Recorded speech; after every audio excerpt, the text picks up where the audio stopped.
Lesson 55, topic, How to See Spirits.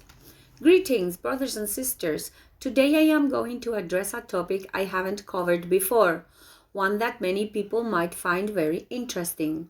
It's about how to see spiritual entities, obviously not with the eyes of the physical body, but with the spiritual eyes that you all possess, although many of you don't even have them open to 1%. To do this, first of all, you need to have your chakras located in the spine and the smaller chakras distributed throughout your body open. This will facilitate the task of awakening the energy centers in your brain responsible for communication. Besides that, you also need to have the energy channels open, which connect these communication centers with the spiritual visual centers. I haven't spoken about this yet. Normally, when you speak with a spiritual entity, you don't necessarily have to be able to see it. In fact, it's quite common. This is generally only achieved when you have activated the centers of spiritual vision. These are numerous smaller centers located in the front of the brain and some in the back. In the front, there will be about 7 or 8 very small energy centers, evenly distributed, and there will be about 4 or 5 depending on the individual. They are generally located in the front of the brain, in the frontal region. Those in the back are in the occipital region, in the back of the brain, almost at the end. In the central part of the brain, there is no center responsible for vision. In some cases there is one, but in most cases it doesn't exist. Nor is there that energy center in the center of the head, the center of the brain. To see spiritual entities, generally in cases where people have this gift from birth, these energy centers are usually smaller. I have spoken about them before. They are normally activated. In many cases, even though they are activated, people with this ability cannot see them, and that's because they haven't wanted to see them. Also, because they haven't activated the chakras properly. The chakra channels are blocked, and therefore the energy doesn't flow. And consequently, the energy centers in the head, which are responsible for communication, are also not activated. If the communication centers are activated, it generally helps a lot in activating the centers of spiritual vision. But I repeat, that doesn't mean that a person born with this gift can see them and speak with them. That happens because you also have to awaken the energy centers of communication. Having explained how you can see the spiritual entities and the important fact that it depends on your communication abilities, you can now understand the next step, how to activate these energy centers for spiritual vision if you haven't yet activated them. Generally, activating these smaller centers, which are responsible for your spiritual vision, is much simpler than activating those for communication. It is usually enough to perform a meditation process in which energy flows from the second to the last chakra in the neck and rises as quickly as possible to the head. This energy automatically passes through the area where the spiritual vision centers are locked, triggering their activation. The more you meditate, the more they will activate. Once activated, they don't turn off. It's very difficult to turn them off because these structures are closely connected to the brain and the mind of each individual. This connection facilitates maintaining this ability for a long time, even without training. Once awakened, they don't turn off.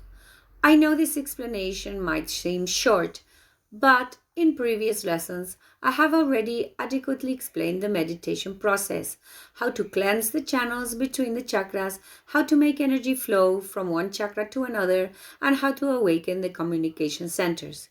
Here, I am explaining the awakening of the vision centers. It simply boils down to this. Energy must flow from the chakra in the neck to the last chakra at the top of the brain, and that energy will inevitably pass through the vision centers. The channels are designed to flow through these areas. You don't need to focus on making energy pass through them. Energy flows through them anyway.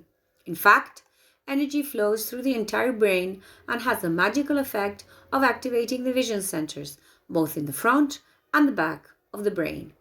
Now, the next step would be to explain some exercises, having awakened the centers of vision so that you can begin to visualize. You can do these simple exercises, such as if your intuition tells you that there is a lot of spiritual energy in a certain place, you can concentrate on the centers of vision. You don't need to have your eyes open, because spiritual eyes see even when the physical one is closed. And then you will see what is around you.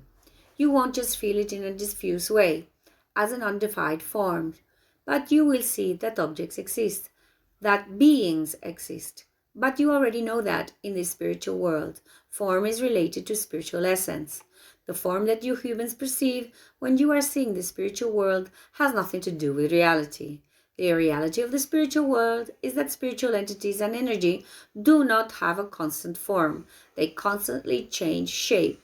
Only the essence of that energy or of that spiritual entity is constant. This is what is important. In the spiritual world, people are recognized by their essence, not by their form or appearance. In fact, appearance and form can change depending on the location, because each place has a different energy, and this causes changes in that form and appearance. The shape, color, size, intensity of light, and so on can all change. That is why I'm not talking about, nor will I talk about, how the spiritual world should look. Everyone sees it differently, depending on their own qualities. Often, these places where there is a lot of spiritual energy and many spiritual entities are visible with technology, especially cameras sensitive to near infrared light. They can see spiritual forms as orbs or other geometric shapes, but they are always luminous and always in motion. These forms of energy are also sensitive and have so much power that alarm system cameras can perceive them, and sometimes they perceive them as real objects and react to them. Therefore, I would recommend that you meditate following the steps outlined above, which I have explained in previous lessons. I have explained this intensely.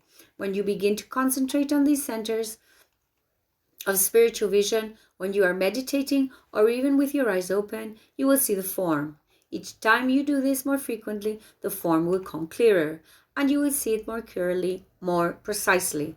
But don't become obsessed with seeing defined, precise, or constant forms. That won't exist.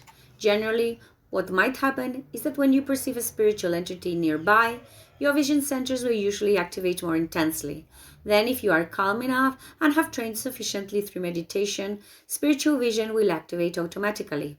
At these times, it is also common for a spiritual entity to want to communicate with you because it knows you are seeing it. People like you who can see spiritual entities are very valuable. You generally possess a great deal of light. You act as a beacon in the darkness of the lower astral plane, and you are very attractive to spiritual entities, especially those of the lower astral plane, which are quite sad and have very little energy, and some possess a great spiritual intensity filled with much evil. So that's enough for today. In the next lesson, I will tell you more about this topic. I still have something to say. So until next time, brothers and sisters.